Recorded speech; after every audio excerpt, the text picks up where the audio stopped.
Bonjour, bienvenue sur ce nouveau cours consacré à GIMP et bienvenue sur la chaîne de Photophile. On a vu dans le cours précédent comment corriger la colorimétrie d'une image, donc il faudra toujours commencer par là, c'est-à-dire régler le point noir, le point blanc, l'exposition et le contraste et éventuellement les dominantes colorées. Ce qu'on va voir là, c'est ensuite comment faire une correction sélective si vous ne voulez toucher que certaines zones de l'image. Alors, on a déjà vu un petit outil dans un des cours précédents, ici, qui avec les options me permettait par exemple d'éclaircir ou d'assombrir les tons sombres, les demi-tons ou les tons clairs. Donc ça permet effectivement de corriger localement une zone pour l'éclaircir, l'assombrir. On a aussi la possibilité de faire une sélection sur une portion de l'image avec les outils de sélection qu'on a vus aussi précédemment et d'utiliser sur cette sélection les réglages par exemple courbe qu'on a vu dans le cours précédent. Quand vous avez une sélection, la correction que vous faites ne s'appliquera qu'à la zone sélectionnée. En général, quand vous faites ça, il faut d'abord mettre un contour progressif sur votre sélection, de manière à éviter d'avoir une zone tranchée, trop nette, au niveau de la frontière entre la sélection et le reste. J'annule cette correction, je vais désélectionner, voilà. Alors, l'autre solution, c'est quand vous voulez toucher des zones couleur par couleur. Par exemple, je veux saturer les tomates sur ma pizza, saturer les poivrons verts et les jaunes, et ainsi de suite. Pour ça, dans GIMP, vous pouvez utiliser le menu couleur, teinte, saturation.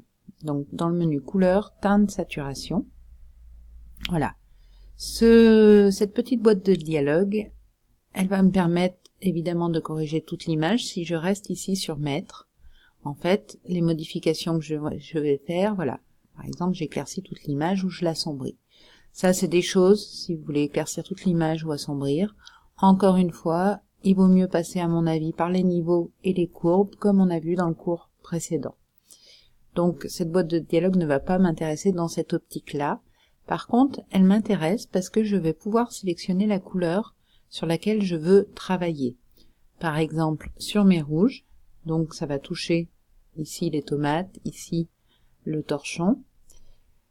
Sur mes rouges, je vais pouvoir modifier la luminosité, c'est-à-dire éclaircir les rouges, voyez, et la saturation. Donc si par exemple, je diminue un peu ma luminosité des rouges, et j'augmente la saturation pour leur donner plus de pêche. Alors toujours pareil, à l'écran j'exagère un petit peu, de manière à ce qu'on voit bien. Techniquement il ne faut pas non plus trop forcer sur les curseurs, parce qu'encore une fois, plus vous forcez sur les curseurs, plus vous allez dégrader la zone, et au bout d'un moment on va perdre des détails. Là j'ai donc sélectionné les rouges, j'ai ajusté la luminosité en la baissant un peu, et j'ai monté la saturation. Si je valide, pour voir la différence, on va faire CTRL-Z pour annuler.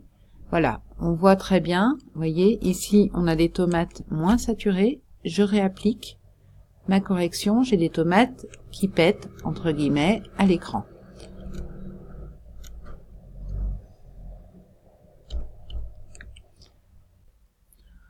Dans cette même boîte de dialogue, on peut aussi, donc toujours dans couleur, teinte et saturation, je resélectionne mes rouges, je peux aussi faire varier la teinte, ici, en déplaçant ce curseur. Vous voyez, si je le déplace vers la gauche, mon rouge tire sur le magenta, sur le violet. Alors, c'est forcément destructeur sur votre image, donc ça peut être intéressant pour faire des effets particuliers, mais sinon, en général, on se contentera plutôt d'augmenter la saturation pour donner plus de vivacité à des couleurs. Même chose dans l'autre sens, je vais tirer sur des rouges qui vont vers l'orange, ici. Donc ça, je vais le remettre à 0. Si je veux jouer par exemple sur les jaunes, donc pour saturer un petit peu les poivrons jaunes et les maïs de ma pizza, ici, même principe, j'ai sélectionné les jaunes ici, je diminue un peu leur luminosité et j'augmente un petit peu la saturation. Voilà. Alors, on va valider, même si vous allez voir que on a un petit peu exagéré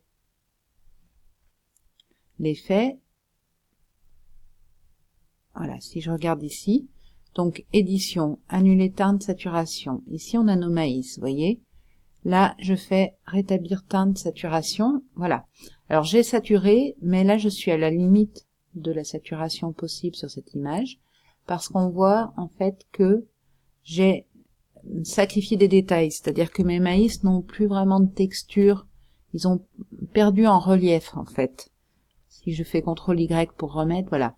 J'ai un effet qui s'apparente au dessin, c'est-à-dire que quand vous avez ce type de choses qui se produit, bah, c'est qu'on est allé un peu loin sur le curseur. J'annule pour que vous voyez bien la différence, voilà, et je remets. Voilà. Là, on est vraiment à la limite. On est en train de dégrader la photographie.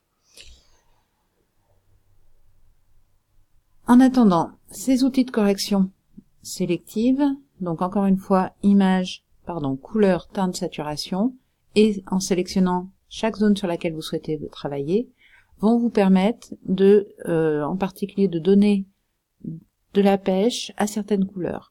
Alors c'est valable par exemple dans un cas comme ça, une pizza pour la rendre plus appétissante. C'est valable aussi par exemple si vous avez un paysage avec des arbres en fleurs, on va chercher à saturer les fleurs. Par exemple si on est sur des roses, on va travailler sur le magenta pour saturer les fleurs puisque c'est quand même l'intérêt de la photographie du sujet choisi. Donc c'est à utiliser avec modération, encore une fois, pour pas dégrader votre image, mais voilà, c'est un outil particulièrement utile.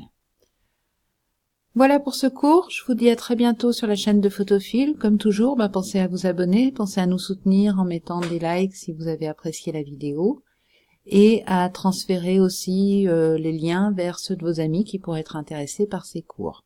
Je vous dis à très bientôt sur la chaîne de Photophile.